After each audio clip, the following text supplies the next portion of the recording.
to recent medical statistics, African Americans are more prone to be diagnosed with Alzheimer's disease than our Caucasian counterparts. I'm Michael Reel, and this is ReelUrbanNews.com. We speak exclusively with Dr. Keith Black, a global leader in brain surgery. Dr. Black, what's the state of Alzheimer's today? Well, Alzheimer's, if we do not solve the problem, will be the most significant healthcare problem that we're going to face over the next 2 or 3 decades. And without a solution, it's going to bankrupt the healthcare system, and it will likely bankrupt our economy. We currently spend in the United States alone about $200 billion a year for Alzheimer's disease, taking care of patients with Alzheimer's disease. If we don't find a solution for that, by 2050 that cost is going to go up to $20 trillion. So it doesn't take a Nobel Prize winner in economics to understand that that would just bankrupt not only the U.S. economy, but the Western economies. And the reason that this is becoming such an important disease is Alzheimer's is a disease of aging. So as we age, we're more likely to get Alzheimer's disease. And it's very much like prostate disease in men, right? It's not a matter of if you're going to get it, it's a matter of what age and when you're going to get it. So if you live long enough, you're going to get it. If you look at the statistics, by the time one is 65 and older, 1 in 8 people will have Alzheimer's disease. By the time you're 85 or older, 47% of that population will have Alzheimer's disease. Now, 50 years ago, that was fine because, the median life expectancy was about 62 or 58. But as the median life expectancy increases, to 78, 85, 95, or 100, those numbers become unsustainable. And what is happening is that we're living longer and longer.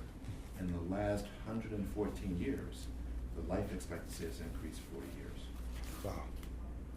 It's interesting. We used to believe that Alzheimer's was just an old person's disease.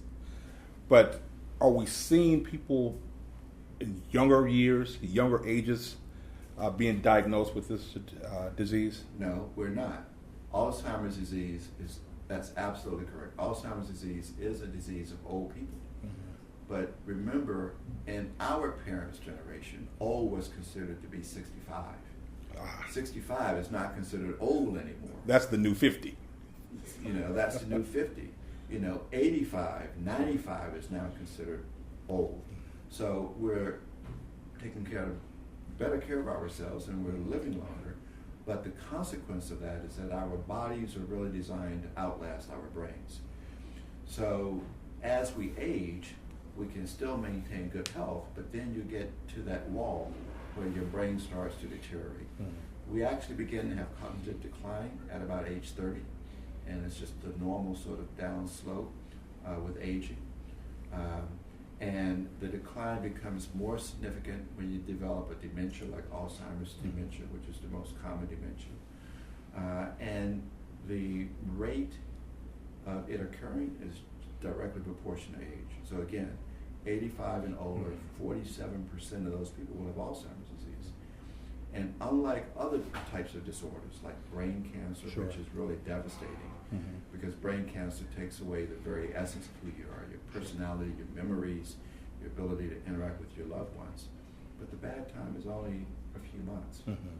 With Alzheimer's disease, it can be a few years or a decade or more. And so the emotional cost on the family and the caregivers, the financial cost is just devastating. Staggering. You've been on the front end of research dealing with Alzheimer's. Tell us about your research project. So the problem with Alzheimer's disease is a couple of things, right, in terms of where are our opportunities. The first is that by the time a physician can actually diagnose someone with Alzheimer's disease, when that person comes in and they're complaining of memory loss, they cannot find their friend's house that they've been going to for the last 30 years, or forgetting things. By the time they actually become symptomatic, you've already lost a significant portion of your brain weight, a large percentage of your brain cells, and those brain cells connectivity. So it's almost diagnosing the disease at the advanced stage when it's very difficult to treat the way that we currently do it. In fact, by the time you actually get memory loss, the disease has actually been going on for 20 years. So the first thing that we need is a way to screen people that are developing the disease before they develop symptoms, before they get brain cell loss, so that we can treat it very early. So that's really the first problem. And then the second problem is, how do you actually monitor whether your treatment is working when you don't have symptoms? So we need what we call in medicine a biomarker to say, if I put you on a drug that actually is preventing you from developing this disease, is it working? So it's like a hypertension medicine. If you have high blood pressure, we now know if I lower your blood pressure, you're going to get benefit, but I don't have the way to measure your blood pressure, and that's where we are with Alzheimer's disease. So those are really our big research opportunities, and once we do that, I think that we're going to really see a major, dramatic therapeutic opportunity in developing new ways of really treating this disease effectively. In terms of diagnosing or making a diagnosis, we know that statistically African Americans contract Alzheimer's at a higher rate than our Caucasian counterparts. Why is that? We don't know. But we do know that the rate of Alzheimer's disease in the African American population is about twice the rate as in the non-African American population, as in the Caucasian population. And that's devastating because, again, if I tell you that 47% of 85-year-olds and older will have Alzheimer's disease, that rate is twice that in African American in our population. So we need to understand all of those factors. Most likely it's a combination of both environmental influences, what we eat, lifestyle changes, as well as probably genetic predisposition. So you get sort of a multifactorial. It's never just one factor, it's really sort of a combination of factors that really come together. So what should we be doing in the African American community to, if we can't stop it, but just slow this process? So one of the things that we understand about Alzheimer's disease now is that it's a disease that's very similar to other diseases that we now understand better. Very similar to high blood pressure, cholesterol causing vascular disease, or diabetes. We know that there are medicines that we can use to treat it, but we also know that lifestyle is really important. So with Alzheimer's disease, we know that lifestyle can actually slow down the progression of the disease and delay the time that you may actually develop it. And that can be huge, because if the disease is going to start at 55 and you're going to get memory loss at 75, if I can delay that till you're 95 with a lifestyle intervention, I may be able to potentially prevent you from getting symptoms in your lifetime. So lifestyle changes. Diet, what we eat, is huge. So there's a lot of scientific evidence now that the Mediterranean diet, high fish, vegetables, fruits and nuts, can make a significant impact in the progression of Alzheimer's disease. Exercise not only slows down the progression, but it actually may cause brain cells to regenerate. Certain types of supplements, vitamin D, curcumin, fish oil, such as DHA, may potentially be beneficial. The amount of stress that you have in your life, it's a negative factor. So high stress raises your level of cortisol, which actually is toxic for brain cells. So learning how to reduce your stress, whether it's taking a walk in the park, meditation, breathing exercises, is really important. Sleep is very important. So all of those things in a lifestyle program can be very, very important in reducing your risk factors. I know I have conversations with some seniors, and from a layman standpoint, they're saying that they're working crossword puzzles or doing math book problems. Right. Does that help the brain at all to stay active and defend against this? Keeping the brain active is really important. The brain is like any other muscle. It needs to be exercised, right? So the more activity you give, the more connectivity and the more regeneration of those brain cells you have. I'm not a big fan of working the crossword puzzle for 20 years because it becomes a repetitive exercise. Okay. So what the brain needs is that it needs a challenge. So you have to do an activity that's outside of your comfort zone.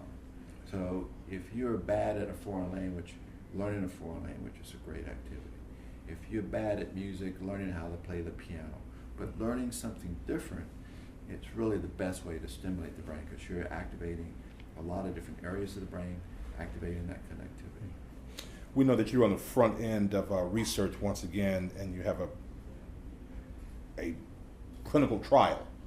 Can you tell us about that? Is it the retinal clinical trial? So one of the things that we talked about that's going to be very important in having an effective treatment is to be able to determine if you're getting Alzheimer's before you get symptoms.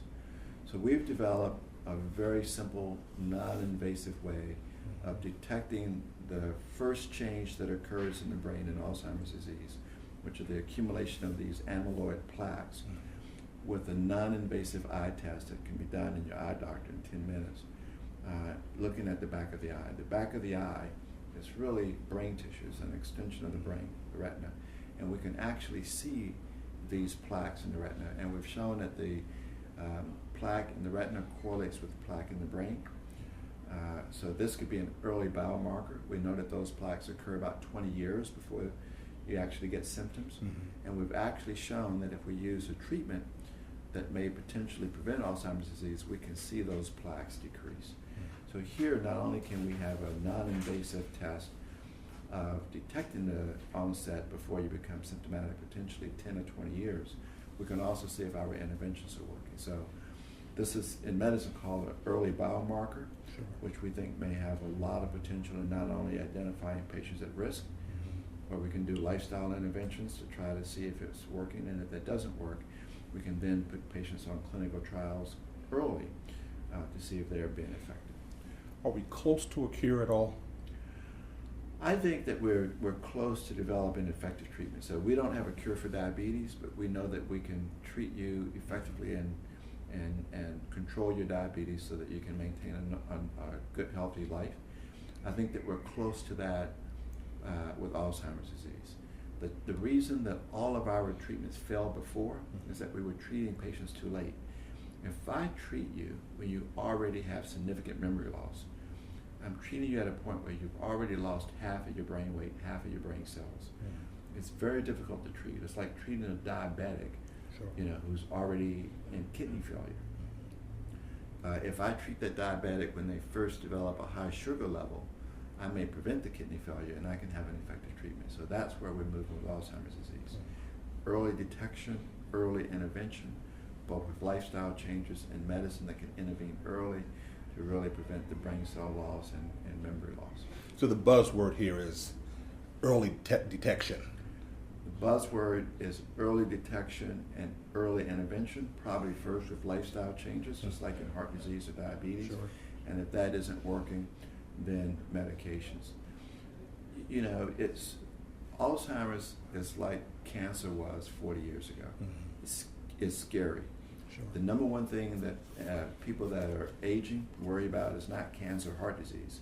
It's dementia associated with Alzheimer's. It's losing your ability to, your personality, your memories. That scares people.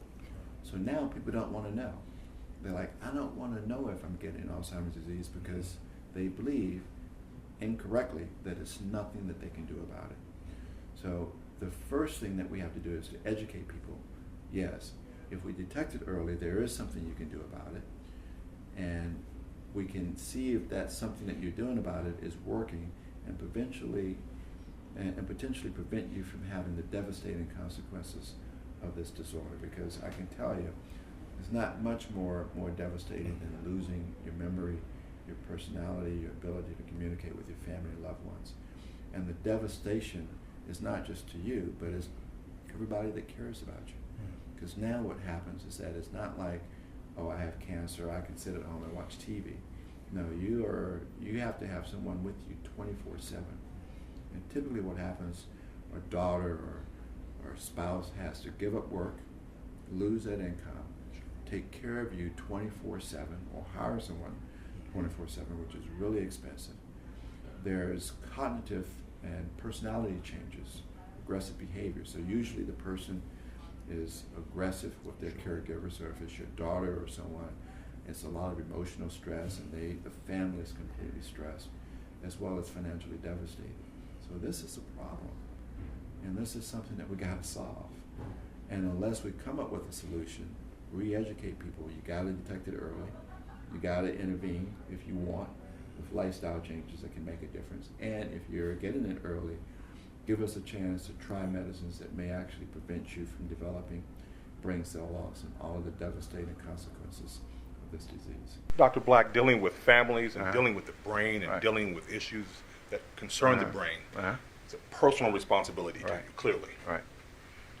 What's it like every day waking up knowing that you have to confront those issues? I feel very blessed. I think the ability to actually have the ability to wake up and make a difference in somebody's life, potentially save a life or remove a tumor that can restore speech and the ability of a person to walk. That's just priceless. I mean, that's something that I feel really blessed to do and very fortunate to be able to do. This hospital, Cedars-Sinai, is on the cutting edge of technology with saving lives. Right. How fortunate are you to be here?